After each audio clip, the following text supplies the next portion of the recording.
자, 오늘 말씀을 저희들이 시작하면서 그림을 한 장 보시고 시작을 하시겠습니다. 자, 이 그림은요,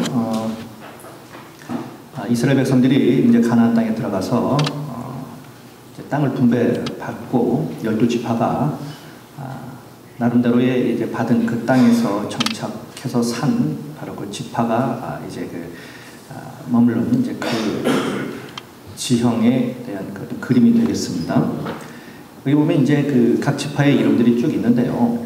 이 지파는 우리가 잘 아시다시피 야곱의 12아들의 이름을 따서 그것이 후에 12지파가 이제 된 그런 상황이겠죠. 특별히 오늘 본문은요, 이 12지파 가운데에 중간쯤에 있는 므낫세 지파와 그리고 에브라임 지파에 관련된 이제 말씀이 되겠습니다. 이 12지파에 관련해서 특별히 창세기 49장에 보면 이제 야곱이 이제 죽기 전에 그의 아들들에게 축복을 합니다. 하나의 이제 그 아들을 위해서 축복을 하는데 후에 그 아들들의 삶을 보면 그 아버지 야곱이 축복한 대로 그들의 인생이 되었다는 사실이에요. 그 가운데 특별히 이 요셉에 대한 축복의 내용은 창세기 49장 22절에서 24절에 나오는데 이렇게 축복을 합니다. 요셉은 무성한 가지 곧 샘 곁에 무성한 가지라 그 가지가 담을 넘었도다. 이렇게 축복을 합니다. 자, 그러니까 요셉에게 아버지 야곱이 축복한 그 축복의 내용, 요지는 바로 샘 곁에 심겨진 무성한 가지가 될 것이다. 아닌 게 아니라 이 요셉은 그의 아버지의 축복대로 하나님의 복을 많이 받았습니다. 뿐만 아니라 요셉의 자식들, 후손들 역시 바로 이 요셉이 받은 축복에 의해서 그들의 수가 많아지고 큰 민족이 되는 그러한 축복을 그들이 받습니다. 그래서 12지파 가운데 가장 번성한 지파가 됩니다. 자, 그렇다면 이 요셉 지파는 그러면 얼마나 큰 민족이었고 강했느냐 하는 거죠. 이스라엘 백성들이 이제 가나안에 들어가서 7년 동안 이제 가나안 정복 전쟁을 그들이 벌립니다. 그리고 이제 하나씩 땅을 차지하면서 이제 각 지파에게 정복한 땅을 분배해 주죠. 그것이 아까 보셨던 그 그림의 내용입니다. 자, 그런데 이 12지파 가운데에 이 레위 지파는 땅을 분배받지 않았습니다. 왜냐하면 아론을 위시해서 이 레위 지파는 제사장 지파로 선택을 받았기 때문입니다. 그래서 이 레위 지파는 하나님의 성막 안에서 이제 하나님의 사역을 감당하는 그러한 삶을 살았고요. 그리고 48개 전국에 있는 48개 성읍에 다 흩어져서 각 지파의 신앙 교육과 신앙 훈련을 시키는 바로 그러한 사역을 흩어져서 감당을 했습니다. 그래서 이 레위 지파에게는 땅이 분배되지 않았어요. 자, 그러고 나니까 이제 지파가 하나가 사라져버렸어요. 그러니 11지파가 됐습니다. 그래서 이 11지파를 다시 이제 12지파로 이제 만들려고 하다 보니까 제일 숫자가 많이 늘어난 지파를 찾게 되었습니다. 찾아보니까 요셉 지파가 가장 숫자가 많이 늘어났어요. 그래서 이 요셉 지파를 둘로 나눕니다. 그리고 이름을 붙였는데 그 이름은 요셉에겐 두 아들이 있었는데 므낫세와 에브라임이 있었어요. 그래서 그 지파 이름을 므낫세 지파와 에브라임 지파로 이제 이름을 붙입니다. 자, 이렇듯 요셉 지파는요, 이 야곱이 축복한 그 내용대로 샘 곁에 심기운 무성한 가지처럼 그 수가 번성하고 큰 민족을 이루어서 다른 지파보다 더 강한 그러한 지파, 민족이 됩니다. 자, 이 사실은 우리가 민수기에 나오는 그 기록을 보면 보다도 분명히 알 수 있습니다. 민수기에 보면 두 번에 걸쳐서 이스라엘 민족은 인구조사를 합니다. 1장에 나오고 26장에 나옵니다. 1장에서 나온 이 첫 번째 인구조사는 이제 이스라엘 백성들이 출애굽하여서 1년이 지난 바로 시내 광야에서 이제 인구조사를 합니다. 그때의 이제 대상들은 바로 출애굽한 사람들이겠죠. 왜냐하면 가데스 바네아에서의 하나님이 하신 말씀, 너희들이 이제 여호수아 갈렙 외에는 이 광야에서 다 죽을 것이다. 이 말씀을 하시기 이전이니까 출애굽한 백성들의 숫자이겠죠. 자, 그 숫자를 남자, 만 20세 이상 남자의 숫자를 세보니까 60만 3,550명이었습니다. 잘 아시다시피 이스라엘 백성들은 숫자를 셀 때 여자나 아이들은 세질 않았어요. 20세 이상 남자 장정. 다시 말씀드리면 이 특별히 출애굽을 한 이후에는 전쟁을 할 수 있는 그 사람들 수만 이제 센 거죠. 자, 여기에다가 레위기 3장 39절에 보면 레위 지파, 레위 사람들의 숫자가 나옵니다. 근데 그 숫자는요, 1개월 이상 된 레위 사람들이 2만 2천 명이었어요. 자, 여기서 보면 한 가지 좀 다른 게 있습니다. 다른 지파들은 다 20세 이상 남자들의 수를 셌는데 레위 사람들은 1개월 이상 된 남자들 수를 셌어요. 그것은 레위 사람들이 이제 제사장 지파라고 하는 그 특권 때문에 이제 그렇게 한 거죠. 자, 참고로 말씀드리면 이 레위 사람들은요, 만 20세가 되면 이제 제사장 훈련소에 들어갑니다. 그리고 교육을 10년을 받습니다. 그래서 만 30세가 되면 그때부터 제사장으로 사역을 하게 됩니다. 그리고 그 사역은 만 50세가 되면 현역에서 물러나요. 그리고 그 이후에는 이제 제사장들, 후보생들을 가르치는 랍비로서의 사역을 감당을 하게 됩니다. 그래서 예수님이 만 30세에 공생애를 시작하신 이유는 바로 여기에 있는 거예요. 아무튼 첫 번째 인구 조사를 비교해 보니까 이 12지파 사람들을 다 더해 보니까 62만 5,550명이었습니다.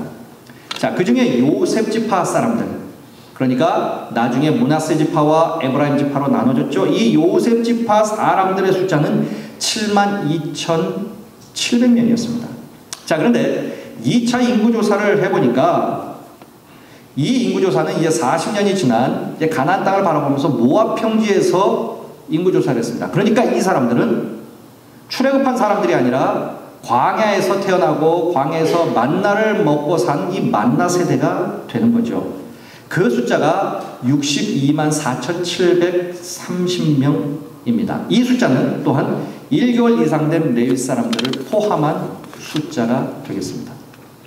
자, 그런데 2차 인구조사에 의하면 이 요셉 지파 사람들의 숫자는 8만 5,200명이었어요. 자, 그러고 보니까 1차 때와 2차 때에 이 요셉 지파의 수의 이 변동을 살펴보니까 12,500명이 증가했습니다. 이렇게 증가한 지파는 유일하게 요셉 지파만 이렇게 증가했어요. 그래서 이 지파를 둘로 나누게 됩니다. 므낫세 지파와 에브라임 지파. 자, 이렇게 지파의 사람의 숫자가 많아졌다는 것, 이것은 분명히 하나님의 축복이에요. 하나님의 축복으로 말미암아 요셉 지파는 강해졌습니다. 더욱이 그 당시의 군사력은 지금처럼 버튼만 누르면 미사일이 날아가는 이런 것이 아니라 숫자가 곧 군사력이었어요. 숫자로 전쟁하는 그러한 시대였습니다. 그러고 보니까 다른 지파보다 숫자가 더 월등히 많아졌다는 것은 그것은 큰 민족이 되었다는 것이고 강해졌다는 말이에요. 이것은 요셉 지파 사람들 스스로도 이것은 인정하는 바고요, 여호수아 역시 인정하는 바입니다. 그런데 오늘 본문에 보면 상당히 이상한 상황이 나타납니다. 그것은 요셉 지파 사람들이 여호수아에게 와서 말을 하는데 뭐라고 말하냐면 자기네들은 전혀 강한 지파가 아니라고 말을 합니다. 14절을 보면 요셉 지파 사람들은 스스로 뭐라고 인정합니까? 하나님이 지금까지 자신들에게 복을 주셔서 큰 민족이 되었다 이렇게 이야기를 하면서도 정작 여호수아 앞에 와서는 그들은 뭐라고 말하냐면 자기네들은 그렇게 큰 민족이 아닌 것처럼 이야기를 합니다. 그러면서 불만을 토로하면서 불평을 합니다. 그 불평의 내용은 받은 땅이 너무 작다는 겁니다. 14절에 이렇게 말하죠. 요셉 자손이 여호수아에게 말하여 이르되 여호와께서 지금까지 내게 복을 주심으로 내가 큰 민족이 되었거늘 당신이 나의 기업을 위하여 한 제비 한 분깃으로만 내게 주심은 어찌미니까 말합니다. 이것이 그들의 불만이었어요. 자신들은 한 지파가 두 지파로 늘어났지 않습니까? 그러니까 거기에 맞게 두 몫을 달라는 거예요. 두 몫을. 제비를 뽑았는데 한 번만 뽑는 게 아니라 또 한 번 뽑겠다는 거예요. 두 몫을 달라는 거죠. 여러분, 이 지금 요셉의 이 후손들은요, 자신들이 지금 그렇게 큰 민족으로 성장할 수 있었던 것이 하나님께서 복을 주셔서 그렇게 된 것이라고 인정하고 있습니다. 복을 받은 사실을 인정해요. 그런데 복을 받은 사람이 불평을 하고 있는 이 모순된 모습을 보여주고 있습니다. 하나님께서 이렇게 큰 복을 주셔서 우리가 이렇게 되었다라고 하는 것, 이것은 전적으로 하나님의 은혜로 됐다라고 하는 말 아닙니까? 그런데 은혜 받은 사람이 이렇게 불평을 하고 있다는 거예요. 이 말은 이런 얘기죠. 말로는 하나님의 은혜입니다, 하나님이 복을 주셔서 우리가 이렇게 됐습니다 라고 말로는 그렇게 하지만 결과적으로 결국은 보면 자신들이 열심히 잘해서 우리가 큰 민족을 우리 스스로 이루었다라고 주장하고 있는 거예요.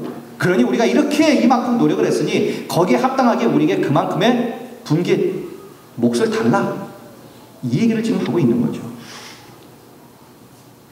말로는 은혜요 복이라고 말하면서 속으로는 다 자기네들이 했다는 거죠. 그러니까 거기에 합당하게 내 몫을 달라는 겁니다. 여러분, 사실 땅이 좁다는 것이 그들의 숫자가 더 많아져서였다고 하면 그것은 불평할 일이 아니라 오히려 감사할 일 아닙니까? 수가 많은 것은 하나님의 복이었고 그러니 감사해야 옳은 것입니다. 그런데 그들은 자신들의 입으로는 하나님께서 지금까지 복을 주셨고 은혜를 주셔서 우리가 큰 민족을 이루었다고 말하지만 오히려 불평하고 있는 거예요. 진실이 아닌 거죠. 그들이 입으로 말하는 이 고백이 진실이 아닌 거죠. 그런데 이렇게 불평을 늘어놓는 이 요셉 지파 사람들에게 여호수아는 뭐라고 대꾸를 합니까? 15절에 이렇게 대꾸를 합니다. 여호수아가 그들에게 이르되 내가 큰 민족이 되므로 에브라임 산지가 내게 너무 좁을진데 브리스 족속과 르바임 족속의 땅 살림에 올라가서 스스로 개척하라, 이렇게 말합니다. 자, 이것을 보면 이 여호수아가 참 위대한 사람이라는 것을 우리가 알 수 있습니다. 여호수아의 생각은 지금 이 요셉 지파 사람들하고는 상당히 달라요. 여호수아도 그들의 땅이 좁다는 것을 인정합니다. 그런데 여호수아는 생각을 전환할 것을 촉구합니다. 숫자가 많아서 땅이 좁다는 것은 하나님의 복을 받은 증거라는 것이에요. 숫자가 많다는 것은 강력하다는 증거입니다. 너희 민족은 다른 민족보다 강하다는 뜻이에요. 그렇게 강하면 그 강함을 가지고 적들을 물리쳐서 그 땅을 차지하면 된다는 얘기예요. 이것이 여호수아의 생각이었어요. 여러분, 동일한 문제를 놓고 여호수아와 요셉 지파 사람들이 이렇게 생각이 달랐어요. 좁으면 지금까지 하나님께서 너희들에게 승리를 주셨고 이만큼 큰 민족을 이루게 했으니 나가서 하나님 앞세워서 나가서 개척을 하면 된다는 얘기예요. 이것이 강자가 가져야 할 당연한 태도라는 겁니다. 이 개척한다는 말은 이런 의미예요. 거기가 지금 산림이라고 말하죠. 산악지역에 산이 있는데 거기에 지금 나무들이 빽빽하게 들어서 있는 그곳이에요. 그 나무들을 다 베어서 평평하게 만들어서 너희들이 살 수 있는 그 땅으로 만들어라, 이 얘기입니다. 이것이 개척하라는 말이에요. 그런데 지금 이 요셉 지파 이 사람들은 개척을 하지 못하겠다고 이야기를 합니다. 그리고 땅이 좁다고만 불만을 지금 하고 있는 거예요. 그런데 이들에게 더 큰 문제가 있어요. 그것은 16절에 이들이 이렇게 말을 합니다. 여호수아가 그들에게 스스로 개척하라, 이렇게 말하니까 요셉 자손이 이렇게 말합니다. 그 산지는 우리에게 넉넉하지도 못하고 골짜기 땅에 거주하는 모든 가나안 족속에게는 벳산과 그 마을들에 거주하는 자이든지 이스라엘 골짜기에 거주하는 자이든지 다 철병거가 있다라고 말합니다. 그 당시 철병거는 최첨단 무기예요. 가장 강력한 무기였어요. 이때 당시만 해도 이스라엘 백성들은 철기 문화의 사람들이 아니었어요. 그 이전에 청동기 문화의 사람들이었어요. 그러니까 동으로 무기를 만들고 철로 무기를 만들면 동으로 만든 무기는 다 부러집니다. 그러니 이 철병거라고 하는 것은 강력한 무기예요. 최첨단의 무기입니다. 그것이 두렵다는 거예요. 그 사람들은 그것을 가지고 있기 때문에 우리는 들어가서 전쟁을 해봐야 우리가 진다는 얘기예요. 그런데 여기에는 함정이 있어요. 어떤 함정이 있냐면 이 철병거라고 하는 것은 철로 만든 마차예요. 지금으로 말하면 전차입니다. 말이 끌어요. 양쪽 바퀴가 있습니다. 그러면 이 전차는 평지에서 유용합니까? 지금 이 지역의 산악지역의 산에 나무가 빽빽히 들어찬 그곳에서 전차는 유용합니까? 전차는 평지에서 쓰는 무기예요. 지금 이 사람들이 말하고 있는 이 요셉 지파 사람들이 말하고 있는 이 철병거가 있는 이 지역은 사실 이 철병거를 가지고 있어봐야 거의 사용할 수 없는 무용지물이에요. 그 산악지역에 그 산에 나무가 빽빽하게 들어산 곳에 어떻게 마차를 끌고 다닙니까? 별 필요가 없는 무기예요. 그런데 지금 이 요셉 지파 사람들은 그것 때문에 우리가 가서 스스로 개척할 수 없다고 말하는 거예요. 이 말의 의미는 뭡니까? 철병거 때문에 못한다는 얘기가 아니라 우리가 안 할 이유를 대고 있는 거예요. 이유를 대고 있는 겁니다. 진짜 이유가 이유여서가 아니라 그냥 이유를 대는 거예요. 어느 중국 농촌에 어느 한 농부가 옆집에 가가지고 이제 농기구가 필요해서 이 쟁기가 필요해서 가서 쟁기를 빌려달라고 합니다. 그랬더니 이 농부가 쟁기를 빌려주기가 싫어요. 그러니까 이유를 댄다는 것이 뭐라고 이유를 댔냐면 우리 딸내미가 지금 머리를 빗고 있어서 안 된다 그러더라고요. 무엇으로요? 쟁기로요. 쟁기로 어떻게 머리를 빗습니까? 안 빌려주려고 하다 보니까 이유를 대는 거예요. 스스로 올라가서 개척하기가 쉽지 않은 거예요. 귀찮은 거예요. 가만히 앉아서 주면 되는 거예요. 그거 받아 먹고 싶은 거예요. 남이 하는 거 옆에 가만히 있다가 나도 영광 받고 싶은 거예요. 하기 싫은 거예요. 그러니까 이유를 대는 거예요. 이유를 찾다 보니까 철병 건 거예요. 아무 쓸모없는 무용지물에 철병 거에 이유를 대는 거예요. 그래서 우리 못하겠다는 거예요. 교회에서 뭐 좀 하십시오 그러면 이유가 많습니다. 못하는 이유가 이것 때문에 저것 때문에 저것 때문에. 진짜 그게 이유입니까? 우리가 한번 냉철하게 우리의 삶을 보면 진짜 그게 이유냐는 거예요. 변명일 뿐이죠. 안 하려고 마음먹으니까 변명거리가 많아지는 거예요. 이것은 그 이전에 가데스 바네아에서 이스라엘 백성들이 가나안 정탐을 했죠. 근데 이 사람들이 뭐라고 말합니까? 우리는 거기 가면 다 죽습니다. 그 사람들은 기골이 장대하고 우리는 메뚜기 같아요. 하지도 아니하고 패배주의적인 그런 생각 사로잡혀 있었다는 거죠. 그것이 그 사람들의 혈관 속을 타가지고 그 후손들에게도 계속 안에 내재되어 있더라는 거예요. 그렇다면 정말 이 요셉 지파 사람들이 그들의 말처럼 그렇게 약했습니까? 철병거 앞에서 아무것도 할 수 없을 만큼 그렇게 약했느냐 하는 거예요. 아닙니다. 이 요셉의 후손들은 숫자도 많고 실제로 강했습니다. 이스라엘의 그 어느 지파보다도 강했어요. 이 사실은 그들도 인정했고 여호수아도 인정했고 다른 지파 사람들도 다 인정했어요. 그런데도 오직 자기들만 강하지 않다라고 스스로를 폄하하고 있는 거예요.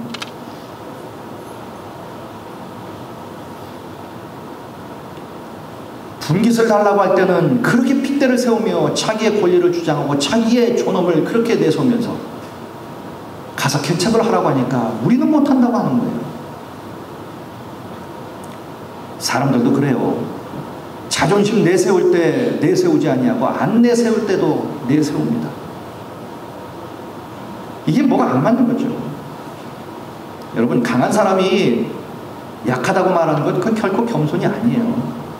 어른은 어른으로 살아야 합니다. 어른이 됐음에도 불구하고 나는 아직도 애입니다. 그것은 겸손이 아닌 거예요. 그건 바보죠. 강한 사람은 강한 사람답게 살아야 합니다. 어른은 어른답게 살아야 되는 거예요.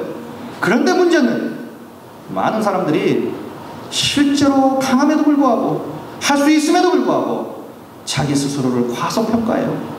겁을 먹습니다. 못한다고 하는 거예요. 못하는 게 아니라 안 하는 거죠.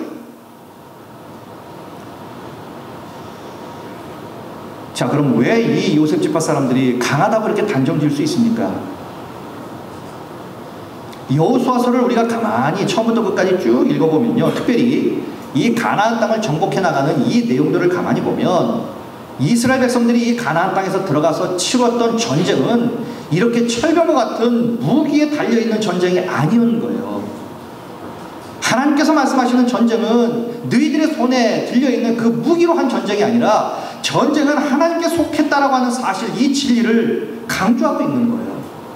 이스라엘 백성들이 광야 40년 동안, 그리고 이 가나안 땅에 들어와서 7년 동안 이 정복 전쟁을 하면서 그들의 전쟁은 그들의 손에 달려있었던 무기로 한 것이 아니었어요.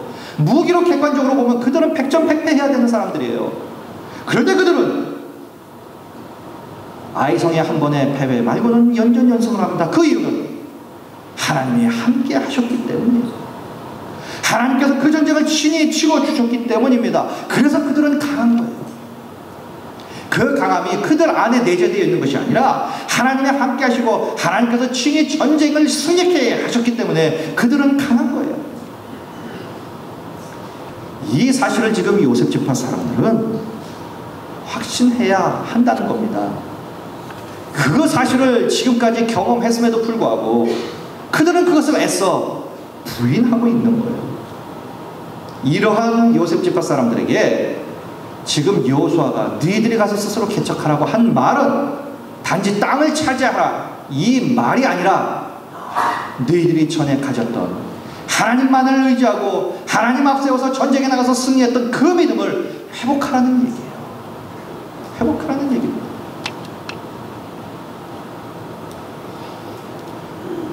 여러분, 우리 처음 신앙생활 때 그때 얼마나 신앙생활 재밌었습니까? 그때 얼마나 뜨거웠어요. 그때 얼마나 열심히 했습니까? 그것이 은혜요, 그것이 복이라고 우리 고백합니다. 그렇게 열심히 주를 위해 사역하고 살면서 하나님께서 부어주신 은혜와 복으로 지금 여기까지 왔어요. 그런데 이제 와서 우리가 하는 얘기는 나는 이제 옛날 내가 아닙니다. 나는 못하겠어요. 이런 이유 저런 이유 때문에 나는 못하겠습니다. 이 이야기를 하는 것과 똑같다는 얘기죠. 우리의 신앙을 회복하라는 얘기입니다. 그 옛날에 그 열정적인 그 뜨거움, 정말 목사가 뭘 한마디만 해도 제가 기꺼이 다 해드리겠습니다, 이렇게 했던 그때 있죠. 근데 지금은 목사 얼굴을 피해 다니니 말이죠. 뭘 또 얘기할까봐 그냥 또 피해 다닙니다. 그때 그 옛날에 그 뜨거움, 그 신앙을 회복하라는 얘기예요. 스스로 개척하라는 얘기고. 여호수아가 이렇게 확고하게 이야기할 수 있는 이유가 있어요. 왜 이 요셉 지파 사람들, 이 므낫세 지파와 에브라임 지파 사람들에게 이렇게 말을 할 수 있는 이유가 있는데, 그것은 뭐냐면 여호수아 자신이 바로 요셉 지파 사람이거든요. 에브라임 지파 사람이에요. 글쎄요, 이 사람들은 그런 생각을 가졌는지도 모르죠. 당신 우리하고 똑같은 집안 아니냐, 그러니까 당신 지도자고, 그러니 우리가 당연히 당신 덕봐서 무언가 우리가 좀 누려야 되는 것 아니냐, 그런 생각을 가졌는지도 몰라요. 그래서 와서 이런 엄살을 부렸는지도 몰라요. 그러면 소위 우리가 남이가 그래서 뭔가 줄 줄 알고 그렇게 말을 합니다. 그러나 여호수아는 단호하게 얘기해요. 스스로 가서 개척하라는 거예요.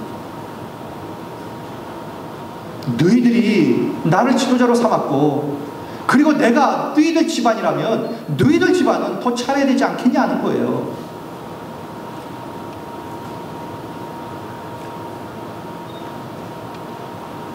여러분, 이스라엘 백성들이 애굽에 있을 때에 정말 그들이 약해서 노예 생활을 했습니까? 그들이 힘이 없어서 애굽의 노예로 그렇게 살았습니까? 아니에요. 그들은 강한 민족이었습니다. 출애굽기 1장 8절 9절에 보면 이렇게 기록되어 있어요. 요셉을 알지 못하는 세왕이 일어나 애굽을 다스리더니 그가 그 백성에게 이르되, 이 백성 이스라엘 자손이 우리보다 많고 강하다고 왕이 지금 인정을 하고 있는 바예요. 애굽에 살았던 이스라엘 백성들은 결코 약한 민족이 아니었어요. 적은 숫자가 아니었습니다. 애굽 사람들보다 숫자가 훨씬 많았고 훨씬 더 강한 민족이었어요. 70명이 가서 250만 명 이상 되는 민족으로 부흥했단 말이에요. 그것이 바로가 보기에는 두려움이었어요. 그 다음 절에 보면 바로가 두려워하여 이렇게 나옵니다. 그런데 왜 그들은 노예 생활을 하고 있었습니까? 이유는 자신들이 강하다는 것을 몰랐어요. 하나님께서 인도하시고 보호하시고 지켜주셔서, 그것도 남의 나라에서 그 나라 사람들보다 더 강력한 민족이 됐음에도 불구하고 자신들이 그렇게 강력한 민족이었다는 사실을 그들은 몰랐단 말이에요. 그러니 노예가 되는 거예요. 여러분, 내 자신이 하나님 안에서 누구인지에 대한 나의 정체성을 모르면 이렇게 삽니다.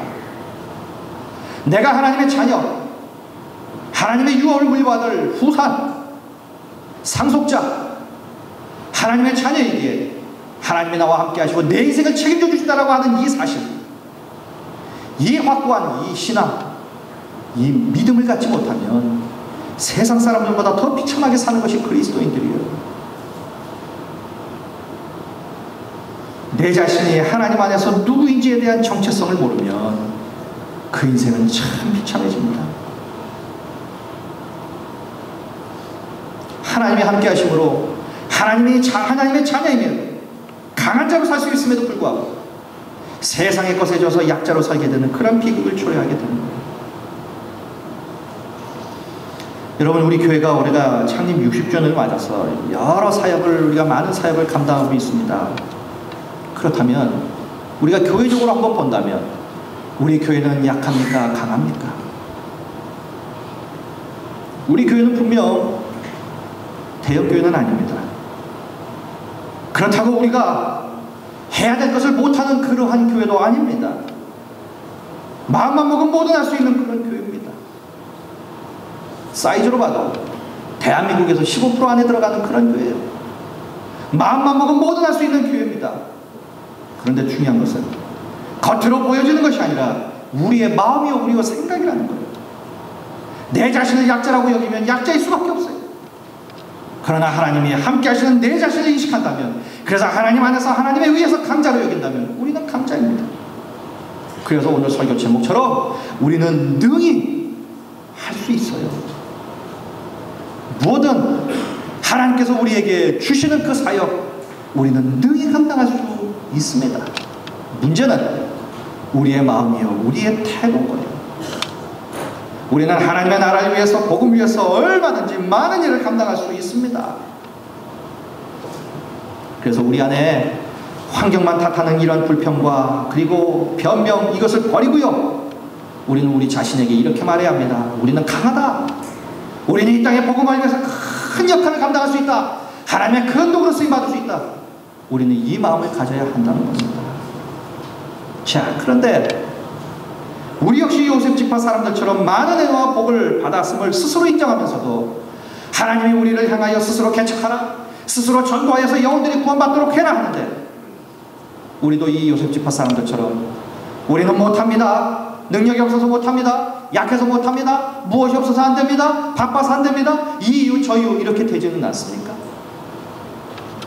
스스로 개척할 생각은 하지 아니하고 남들이 하는 것 거기에 편승해서 그저 영광만 받으려고, 누리기만 하려고 하지는 않습니까? 다 뒷짐지고 있다가 말로만 해야지, 남들이 하는 것 당신이 해야지 하면 거기에 그냥 편승해서 같이 그냥 가는 이런 마음을 혹시 갖고 있지는 않습니까? 전도하려니 세상에 철병과 같은 것들이 너무 많아서 전도하기 힘들다라고 두려워하여서 이런저런 이유를 대지는 않습니까? 여러분, 우리가 다시 한번 요셉을 한번 생각해 보십시오. 요셉이 애굽의 노예로 있을 때에 그는 강자였습니까? 아닙니다. 그는 정말 약한 노예였어요. 나중에는 감옥에 들어가는 그런 죄수가 됩니다. 그러나 그것은 겉으로 보여지는 그러한 이야기예요. 그는 실제로는 강했습니다. 고된 노예 생활을 견딜 수 있을 정도로 그는 강했습니다. 보디발 장군의 아내의 욕을 뿌리칠 수 있는 자기 통제력도 뛰어났고요, 결단력도 그에게는 뛰어났어요. 억울하게 감옥에 갇힌 후에도 좌절하지 아니하고 감옥 속에 있는 사람들을 오히려 위로하는 그러한 사람이었어요. 그의 강함은 외부적인 조건이 있었던 것이 아니라 하나님으로부터 나왔다는 것이에요. 그래서 창세기 39장에 보면 이렇게 고백합니다. 여호와께서 요셉과 함께 하심으로 그가 형통한 자가 되었다는 거예요. 또 39장 20절 후반부에 보니까 요셉이 옥에 갇혔으나 여호와께서 요셉과 함께 하시고 그에게 인자를 더하사 간수장이 은혜를 받게 하셨다. 요셉이 강해진 건 하나님이 함께 하셨기 때문이에요. 그래서 그는 정말 약한 인생을 살 수밖에 없음에도 불구하고 그는 강한 자의 삶을 살았단 말이죠. 자, 그렇다면 이 요셉의 후손들, 이 요셉 집안 사람들도 이 요셉의 삶을 통해서 배워야 합니다. 자기 집안의 조상이 어떻게 살았는지 그분의 삶을 본받아서 우리도 그렇게 살아야 되지 않겠느냐, 이 마음을 가져야 되지 않겠습니까? 우리의 조상, 우리의 할아버지 요셉은 혼자였지만 함께 하시는 하나님으로 인해서 누구보다 강했고 마침내 애굽의 총리가 되었다는 거예요. 자기 자신을 둘러싼 수백만의 애굽 사람들을 두려워하지 않았다는 것이에요. 그렇다면 우리도 그 할아버지의 신앙을 본받아 우리도 강한 사람으로 살자는 거예요. 두려워하지 말고 우리도 적극적인 신앙으로 우리로 올라가서 그 땅을 차지하자. 절병거를 물리치고 땅을 청량하자. 이렇게 마음먹어야 오는 것이 아니겠습니까? 여러분, 그런 의미에서 우리 역시 또한 충분히 강합니다. 이유는 하나예요. 하나님이 우리와 함께 하시기 때문입니다. 지난 60년 동안 함께 하신 하나님은 앞으로도 우리와 함께 하실 겁니다. 우리의 외부적인 조건 때문에 우리가 강하기보다는 하나님으로 인해 우리는 강하다고 우리는 스스로 고백할 수 있는 거예요. 그러므로 이제 우리는요, 이만큼 허락하신 하나님께 감사하면서요, 하나님이 우리에게 주실 그 산지를 향해서 우리는 나가야 합니다. 사단의 철병거를 물리치고 달려가서 하나님이 주실 그 산지를 우리는 가서 차지해야 합니다. 이것이 바로 교회 창립 60주년 이후에 우리 교회가 가져야 할 마음이요 태도라는 거예요. 60주년은 뻑적지근하게 했고 끝나니 아무것도 없는 것, 이게 아니라 이제 60주년 이후에 우리가 가져야 할 태도는 바로 이런 태도라는 거예요. 이제는 올라가서 우리가 차지해야 하는 거예요. 이를 위해서 또 오늘부터 우리가 한영을 주소 축제를 합니다. 이 사역을 통해서 우리의 강함을 우리 스스로 인정하고 우리가 나타내 보여주면 좋겠습니다. 그래서 철병거가 있다 하더라도 영혼들이 있는 산지로 나가서 우리 스스로 개척하여 그들의 구원에 이르도록 해야 할 줄로 믿습니다. 여러분, 전도 너무 두려워하지 마십시오. 우리는 충분히 강합니다. 이유는 하나님이 함께 하시기 때문입니다. 어제 한강에서 불꽃놀이 했죠. 저도 신방 갔다 오면서 목동교 위에서 건물 사이에 터지는 것을 잠깐 봤습니다. 교회에 오니까 소리가 엄청나게 크더라고요. 하늘로 올라가서 빵 터지고 아름다운 불꽃을 확 냅니다. 큰 소리를 내면서. 저는 그 불꽃놀이를 곧 잠깐이지만 보면서 이런 생각을 했어요. 적어도 저런 인생은 되지 말자. 소리는 요란하고 한 번 꽝 하면서 불꽃은 팍 튀었는데 이내 아무것도 없이 싹 사라져버리고 마는 인생. 이 땅에서 자기의 존재를 사람들에게 나타내고 어딜 가든지 큰 소리치며 어디 가든지 난 이렇게 살았다라고 빛나는 인생 살았다고 자랑은 하지만 꽝 하고 한순간 사라져버려요. 하나님 앞에 갔을 때에 가지고 갈 것이 아무것도 없는 인생. 그런 인생은 되지 말자는 겁니다. 그 하늘에 터진 불꽃처럼 그 요란하고 그 화려한 인생은 아니어도 적어도 하나님 앞에 가져갈 것이 있는 우리들, 하나님 앞에 가서 무언가를 했다라고 말을 할 수 있는 우리 인생, 천국에 가서 하나님이 우리를 향하여 너 때문에 이 천국에 온 사람들 이름을 한번 대고 불러봐라 했을 때에 그 이름들이 우리 입에서 줄줄줄줄 나올 수 있는 그 인생, 천국의 열매가 맺혀지는, 나의 열매가 맺혀지는 그런 인생, 그런 인생 살아야 되지 않겠습니까? 그저 이 땅에서만큼은 꽝 요란하고 한순간 확 화려하다가 그냥 사라져버리는 많은 그런 인생이 아니라, 사랑하는 성도 여러분, 하나님 앞에 가져나갈 것이 무엇인지 오늘 이 시간 우리 한번 깊이 묵상해봤으면 좋겠습니다. 나는 과연 하나님 앞에 이것이 하나님께 보여드릴 열매입니다. 할 수 있는 열매가 과연 무엇인지. 없다면 이 가을에 영혼 주소에서 하나님 앞에 보여드릴 그 열매를 마련하시면 어떻겠습니까? 가만히 보니까 시간 짧더라고요. 어느덧 2013년도 벌써 다 가고 있습니다. 아차하면 또 1년, 또 1년이에요. 지금 늦었다 할 때가 가장 빠릅니다. 또 넘기지 마시고 올 한 해 꼭 한 영혼이라도 하나님 앞에 드릴 수 있는 영혼의 주수를 우리가 적극적으로 하셔서 우리의 삶에 보다 더 풍성한 그런 열매가 넘치는 복된 삶이 되시기를 주님의 이름으로 간절히 축원드리겠습니다. 기도하시겠습니다.